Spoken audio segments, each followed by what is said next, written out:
cut, and with a string and button use care to close the front. We no doubt now do see the thing taking on a shape, which in the end will surely bring us clear out of the scrape.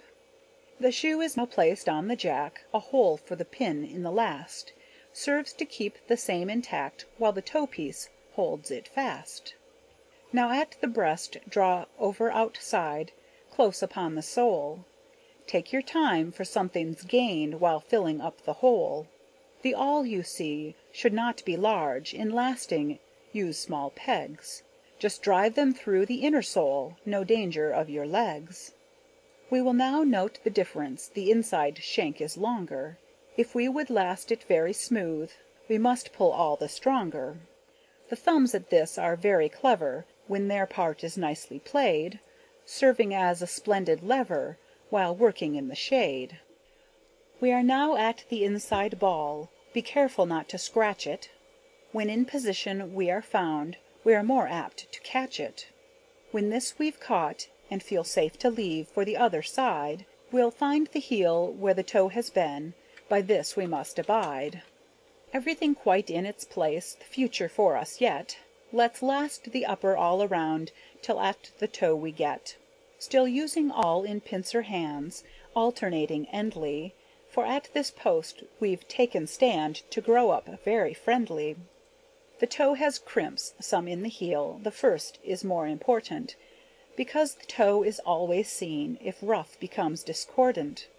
These crimps are made from left to right, and right to left we go, then scallop them when to be pegged, not so when it we sew.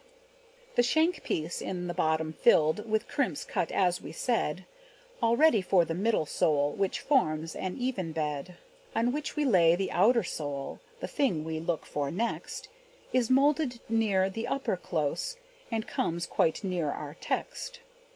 The middle sole will make us have a better understanding, and help protect our feet from frost, while we the trade commanding.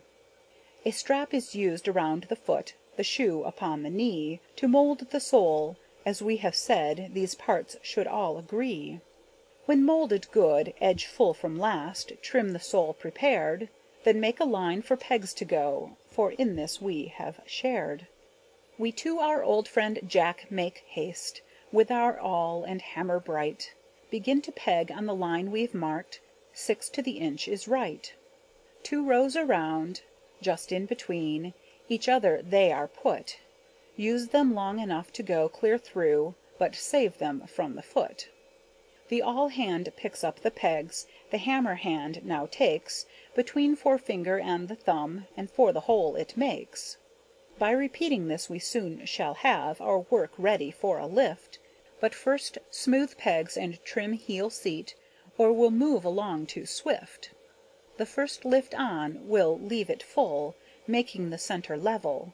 With our knife in hand, not very dull, we are prepared to bevel. In this way the heel is built, one lift upon the other.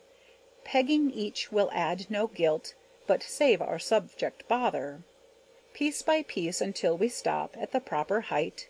A solid piece used for the top will make it finish right.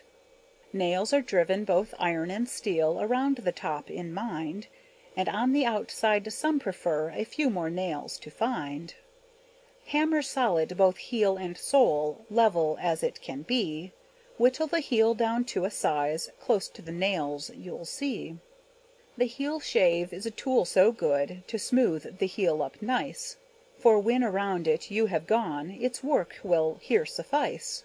Cut down the breast, make it square, sandpaper it if you please, then change position very fair, and done with perfect ease. Take out the welt with a knife to suit, do not cut the upper. This same thing is done to the boot, and neither has to suffer. These tools are bought in stores known to the craft as findings. Some are here from foreign shores, which serve us as a binding. A small knife take, and trim the edge from the heel around the toe. Down to the heel on the other side, our shoe begins to show. The bottom buffed, all but the top, sandpaper all, now we think. Just mark a place across the shank, to be blackened well with the ink. The bottom in this shape has come, and looks as if we've parted, but that's not so, as we well know, we are nearer than when we started. The ink when burnished with hot kit, a little heel ball is the thing to use so that it will be fit to put upon a king. Our Jack and company seen again, the last time for the present. To part perhaps will give us pain, perhaps be very pleasant. A burnisher for the heel behold, use bristly when we finish, for this tale is nearly told, its parts seem to diminish. Many parts have made the whole, some parts are much affected, but when the parts are whole in one, they do become respected. The end is reached, we trust all safe, after quite a travel, though the road was rough from place to place, the thread did not unravel. J.P.H. Jr.